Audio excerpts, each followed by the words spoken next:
નમસ્તે વિદ્યાર્થી મિત્રો, હું વાજાનીથી મારી યુટ્યુબ ચેનલ નિધિ સ્ટડી પોઈન્ટમાં આપ સર્વે વિદ્યાર્થી મિત્રોનું ફરી એક વખત હાર્દિક સ્વાગત કરું છું. આજે આપણે જોવું છે ધોરણ 9 વિષય વિજ્ઞાન પેપર નંબર 1 આપણી આસપાસમાં દ્રવ્ય. સૌથી પહેલાં તો તમામ વિદ્યાર્થી મિત્રોને હાર્દિક શુભકામનાઓ. આપ સર્વે વિદ્યાર્થી મિત્રો પ્રાથમિકના તબક્કાને પૂરો કરીને માધ્યમિકના તબક્કામાં પ્રવેશી ગયા છો. તો માધ્યમિકના તબક્કામાં પણ આપણે એ જ વિષયને કન્ટિન્યુ કરશું, વિજ્ઞાન વિષયને. તો વિજ્ઞાન વિષયમાં આજે આપણે પાઠ નંબર પહેલાંથી શરૂઆત કરીએ છીએ. આપણી આસપાસમાં દ્રવ્ય. આપણને બધાને ખબર છે કે આપણું વિજ્ઞાન છે એ 3 ભાગમાં વહેંચાયેલું છે, જેમ કે રસાયણ વિજ્ઞાન, ભૌતિક વિજ્ઞાન અને જીવ વિજ્ઞાન. તો તેમાં આપણે શરૂઆત કરીએ છીએ રસાયણ વિજ્ઞાનના પાઠ નંબર 1થી. શરૂઆત કરીએ. આપણું ચેપ્ટરનું નામ છે આપણી આસપાસમાં દ્રવ્ય, મેટર ઇન અવર સરાઉન્ડિંગ્સ. હવે પહેલાં તો આપણને શું કહે છે તો કે આપણી આસપાસમાં દ્રવ્ય. તો આ દ્રવ્ય એટલે શું છે પહેલાં આપણને એ ખબર હોય છે. દ્રવ્ય એટલે શું તો કે આપણી આજુબાજુ જો આપણે નજર કરીએ અને આપણી આજુબાજુ આપણને જે પણ દેખાય છે, બધું જે બી વસ્તુ આપણને દેખાય છે એ દરેક વસ્તુ જે સામગ્રીમાંથી બની છે એને આપણે શું કહીએ છીએ? દ્રવ્ય કહીએ છીએ. એટલે કે દ્રવ્ય એટલે શું તો કે જે વસ્તુ દર અને કદ ધરાવે છે. બે રાશિ આપણને અહીંયા મળે છે. તો કે આપણી આજુબાજુમાં જે વસ્તુ છે જે દર અને કદ ધરાવે છે તેને આપણે શું કહીએ છીએ? તો કે તેને આપણે દ્રવ્ય કહીએ છીએ. દર એટલે શું તો કે આપણે અહીંયા વિશાળ અર્થમાં નહીં પણ નાના અર્થમાં જેને તમે સમજી શકો એવા અર્થ તરીકે લે તો દર એટલે વજન. જો કે દર અને વજન બંને કેવા છે? અલગ અલગ છે, પણ આપણે તેને આગળના ચેપ્ટરમાં શીખશું. અત્યારે આપણે દર અને વજનને એક લઈ લઈએ છીએ. અને કદ એટલે શું તો કે આપણને ખબર છે કે કદ આપણે કોને કહીએ છીએ? વોલ્યુમને. તો કે દર અને કદ જે ધરાવે છે તેને આપણે શું કહેશું? દ્રવ્ય કહેશું. તો જોઈએ, આપણે પ્રસ્તાવનાથી શરૂઆત કરીએ. આપણી આસપાસ ચોપાસ નજર કરીએ તો જુદા જુદા આકાર, કદ અને રચનાઓ ધરાવતી વિવિધ વસ્તુઓ જોઈ શકાય છે. આપણને બધાને ખબર છે કે જો આપણે આપણી આજુબાજુ નજર કરીએ તો આપણને ઘણી બધી વસ્તુઓ દેખાય છે. બ્રહ્માંડની દરેક વસ્તુ જે સામગ્રીમાંથી બનેલી છે. શું કહે છે? તો કે બ્રહ્માંડની, યુનિવર્સની જે પણ વસ્તુ જે સામગ્રીમાંથી બની છે તેને વૈજ્ઞાનિકોએ દ્રવ્ય નામ આપેલું છે, મેટર નામ આપેલું છે. આપણે શ્વાસ લઈએ છીએ જે હવા આપણે ખાઈએ છીએ તે ખોરાક, પથ્થરો, વાદળ, તારા, છોડવાઓ તેમજ પ્રાણીઓ. એટલું જ નહીં પરંતુ પાણીનું એક નાનું ટીપું અથવા રેતીનો એક કણ, આ દરેક વસ્તુ શું છે? દ્રવ્ય છે. જો પહેલાં જ આપણે વાત કરી કે આપણી આજુબાજુ જે પણ વસ્તુ દેખાય છે, બ્રહ્માંડની જે પણ વસ્તુ છે એ દરેક વસ્તુ શું કહેવાય છે? દ્રવ્ય કહેવાય છે. આપણે આસપાસનું અવલોકન કરીએ તો આપણને જોવા મળે છે કે ઉપર દર્શાવેલી તમામ વસ્તુઓ કેવી છે? તો કે જગ્યા રોકે છે, જે જગ્યા રોકે છે અને દર ધરાવે છે. બીજા શબ્દોમાં કહીએ તો દરેક વસ્તુ દર તેમજ કદ ધરાવે છે. તેને આપણે શું કહી શકીએ? દ્રવ્ય કહી શકીએ. માનો કે આપણી પાસે કોઈ વસ્તુ છે, પેન છે, તો પેન આપણે જે પણ મૂકશું જે જગ્યાએ ત્યાં શું કરશે? જગ્યા રોકશે.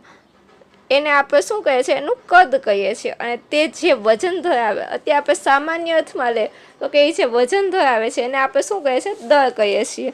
તો જે વસ્તુ કદ અને દર ધરાવે છે એને આપણે શું કહીએ છીએ? દ્રવ્ય કહીએ છીએ. જો એ પ્રાચીન કાળથી મનુષ્ય પોતાની આસપાસની વસ્તુને સમજવાનો પ્રયત્ન કરતો આવ્યો છે. ભારતના પ્રાચીન તત્વજ્ઞાનીઓએ ભારતને 5 મૂળભૂત તત્વોમાં વર્ગીકૃત કરેલું છે, જેને શું પંચતત્વ તરીકે ઓળખવામાં આવ્યા છે. આપણું આખું શરીર છે કેટલા? 5 તત્વોથી બનેલું છે. અને આ 5 તત્વો કયા છે? તો કે આ 5 તત્વો એટલે કે હવા, પૃથ્વી, અગ્નિ, આકાશ અને પાણી. આપણું આખું શરીર છે કેટલા? તો કે 5 તત્વોથી બનેલું છે. અને હવા, પૃથ્વી, અગ્નિ, આકાશ અને પાણી, આ 5 તત્વો. એટલે તેઓના મત મુજબ દરેક સજીવ કે નિર્જીવ વસ્તુ આ 5 મૂળભૂત તત્વોની બનેલી છે. તે સમયના ગ્રીક તત્વજ્ઞાનીઓએ પણ પદાર્થને આ જ પ્રકારે વર્ગીકૃત કરેલું હતું. જો પ્રાચીન સમયમાં શું તો કે પ્રાચીન સમયમાં આ 5 તત્વોને આપણે મૂળભૂત તત્વો કીધા હતા કે જેમાંથી દરેક સજીવ અને નિર્જીવ છે ઉત્પન્ન થયેલું હશે. અને ગ્રીક તત્વજ્ઞાનીઓએ પણ આને જ આમાં જ વર્ગીકૃત કરેલું હતું. આધુનિક વૈજ્ઞાનિકોએ દ્રવ્યના ભૌતિક ગુણધર્મો અને રાસાયણિક સ્વભાવના આધારે તેનું મુખ્ય 2 પ્રકારમાં વર્ગીકરણ કરે છે. ત્યારબાદ ધીમે ધીમે શું થાય છે, વૈજ્ઞાનિકો અસ્તિત્વમાં આવે છે અને આધુનિક વૈજ્ઞાનિકો છે એ શું કરે છે તો કે આ દ્રવ્યને ભૌતિક ગુણધર્મો અને રાસાયણિક ગુણધર્મોના આધારે 2 પ્રકારમાં વર્ગીકરણ કરે છે. આ પ્રકારમાં આપણે ભૌતિક ગુણધર્મોના આધારે તેનો અભ્યાસ કરીશું. દ્રવ્યના રાસાયણિક પાસાનો અભ્યાસ આગામી પ્રકરણમાં કરશું. જો પહેલાં શું કહે છે તો કે આપણે અહીંયા દ્રવ્યના ભૌતિક ગુણધર્મોનું જ અભ્યાસ કરવાનો છે. રાસાયણિક ગુણધર્મો છે એનો આપણે આગળના ચેપ્ટર્સમાં વાત કરવાની છે.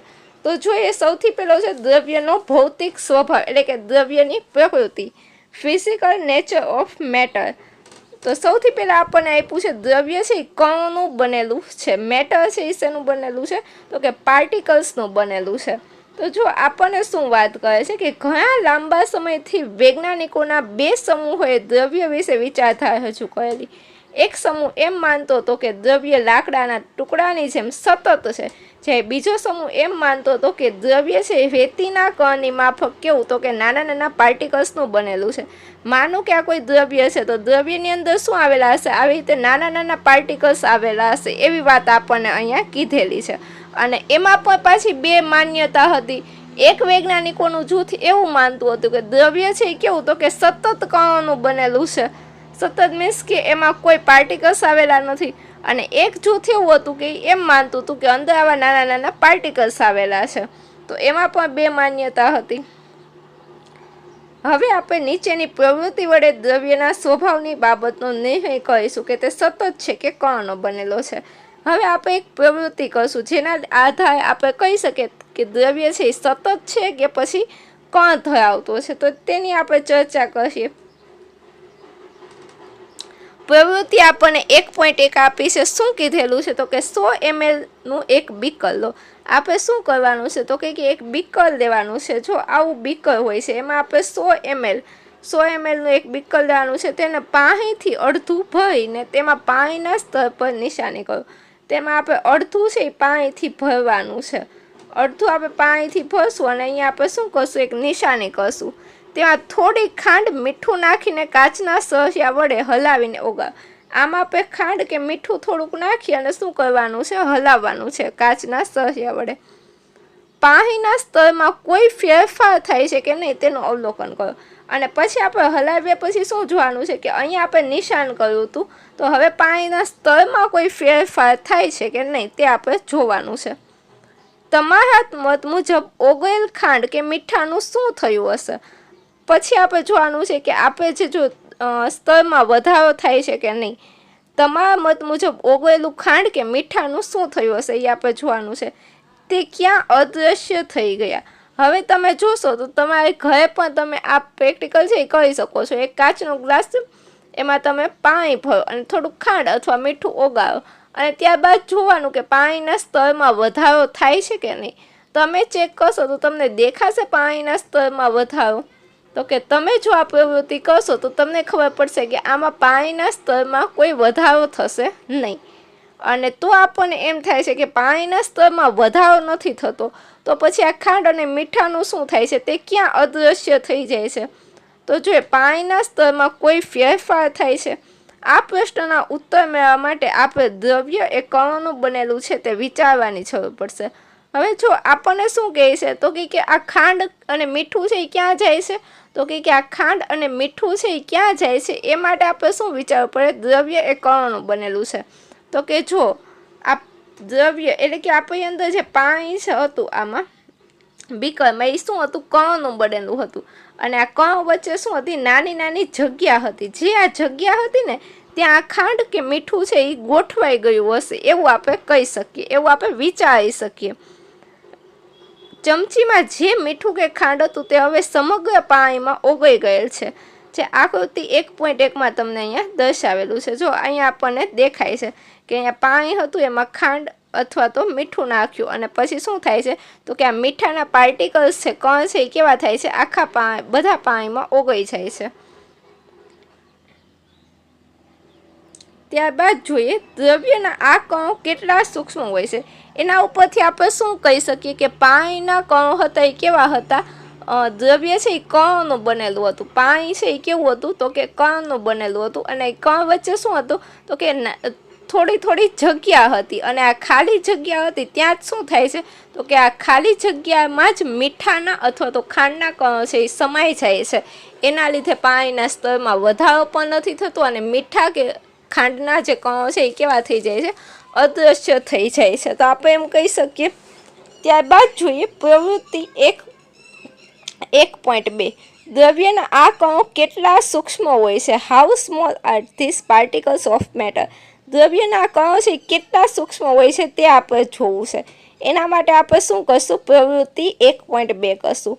પોટેશિયમ પરમેંગેનેટ એટલે કે KMnO4ના સ્ફટિકના 2-3 કણ લઈ તેને 100 ml પાણીમાં ઓગાળો. આ પોટેશિયમ પરમેંગેનેટ શું છે તો કે આ પોટેશિયમ પરમેંગેનેટ છે એ કેવો છે, જાંબલી રંગનો પદાર્થ છે, જે આપણે ખાંડના દાણા જેવો જ પદાર્થ હશે, પણ કેવો હશે, જાંબલી અથવા તો ઘેરા ગુલાબી રંગ જેવો તમને દેખાશે. એ સ્ફટિકને આપણે શું કરવાના છે, 2-3 કણ લેવાના છે અને 100 ml પાણીમાં ઓગાળવાનું છે. એને કોઈ બીકરમાં તમે 100 ml પાણી લો અને એમાં આપણે શું નાખશું તો કે KMnO4ના કણ નાખશું, અને પછી આપણે એને ઓગાળશું.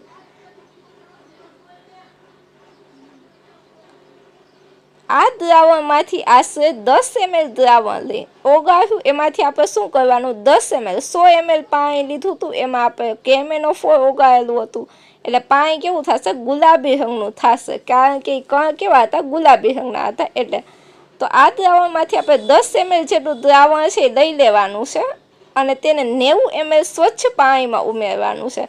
10 ml એમાંથી દ્રાવણ લઈ અને આપણે શું કરવાનું, 90 ml એકદમ સિમ્પલ એવું વોટર હોય, સ્વચ્છ પાણી હોય, એમાં નાખવાનું છે. આ રીતે બનેલા દ્રાવણમાંથી 10 ml દ્રાવણ લઈ ફરી તેને 90 ml સ્વચ્છ પાણીમાં નાખો. આપણે પહેલાં શું કર્યું, 10 ml 90 ml સ્વચ્છ પાણીમાં નાખ્યું, એનું દ્રાવણ બનાવ્યું, બંનેને હલાવ્યું. એમાંથી ફરી 10 ml લેશું અને શું કરશું, ફરીથી બીજા 90 ml સ્વચ્છ પાણીમાં નાખશું. આ પ્રકારે દ્રાવણને 5 થી 8 વખત મંદ બનાવો. આને શું કહેવાય, મંદનની પ્રક્રિયા કહેવાય. મંદન મીન્સ કે એનો કલર કેવો થશે, જો અહીંયા 10 ml લઈ અને 90 ml સ્વચ્છ પાણીમાં નાખશો એટલે કલર કેવો થશે, જે ઘેરો કેવો કલર હતો, ગુલાબી કલર હતો, એ કેવો થઈ જશે, આછો થશે. ફરીથી આપણે 10 ml એમાંથી લઈ અને ફરી એને 90 ml સ્વચ્છ પાણીમાં નાખશું તો એનો રંગ કેવો થઈ જશે, વધુ આછો થઈ જશે. તો આ રીતે એનો એ પ્રક્રિયા છે, કલર એનો આછો થઈ જાય છે, એને આપણે શું કહેશું તો કે મંદનની પ્રક્રિયા કહેશું. શું હજી પણ પાણી રંગીન રહે છે, પણ છતાં તમે જો અહીંયા 10 ml આવી પ્રક્રિયા કેટલી વખત, 3 થી 4 વખત કરે છે, છતાં તમને છેલ્લું પાણી છે કેવું દેખાય છે, થોડુંક રંગીન દેખાય છે. તો આ પાણી હજુ પણ રંગીન છે. એનો મીન્સ શું, એનો મિનિંગ શું છે, એનો અર્થ શું છે તો કે એનો અર્થ એવો છે કે આ પાર્ટિકલ્સ છે, આ કણ છે એ કેટલા છે, અતિશય નાના છે. જો દ્રવ્યના કણો એટલા નાના છે કે તેનું અનુમાન કરો. દરેક મંદન વખતે દ્રાવણનો રંગ આછો થતો જાય છે, છતાં તે દ્રાવણ કેવું આપણને રંગીન દેખાય છે. આ પ્રયોગ દર્શાવે છે કે પોટેશિયમ પરમેંગેનેટ, આ નામ પર ખાસ યાદ રાખજો, પોટેશિયમ પરમેંગેનેટ, જેનું અણુસૂત્ર શું છે, KMnO4. અને ખાસ અણુસૂત્ર યાદ રાખો, અણુસૂત્ર જ્યારે લખીએ ત્યારે કે છે એ કેવો લખવાનો છે, કેપિટલમાં, M છે એ કેપિટલમાં, NO અને 4 છે એ આવી રીતે સર્ફેક્સમાં નીચે લખવાનો છે. તો પોટેશિયમ પરમેંગેનેટ સ્ફટિકના થોડા જ કણો પાણીના મોટા કદના જથ્થાને આશરે કેટલા તો કે 1000 લીટરને રંગીન બનાવે છે. આમ આશરે એવો નિષ્કર્ષ તારવી શકીએ કે પોટેશિયમ પરમેંગેનેટના એક સ્ફટિકમાં લાખો કણો રહેલા છે, જે વધુ ને વધુ નાના કણમાં વિભાજિત થયા છે. જો શું કહે છે તો કે એક જ કણમાં લાખો કણો, પોટેશિયમ પરમેંગેનેટના એક સ્ફટિકમાં કેટલા છે, લાખો કણો છે, ને એ કેવા છે તો કે વધુ ને વધુ નાના કણમાં વિભાજિત થયા કરે છે.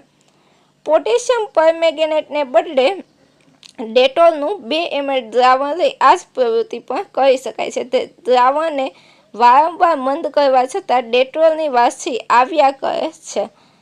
આમ દ્રવ્યના કણો અતિ સૂક્ષ્મ છે. આટલા સૂક્ષ્મ કણો આપણી કલ્પના બહારના છે.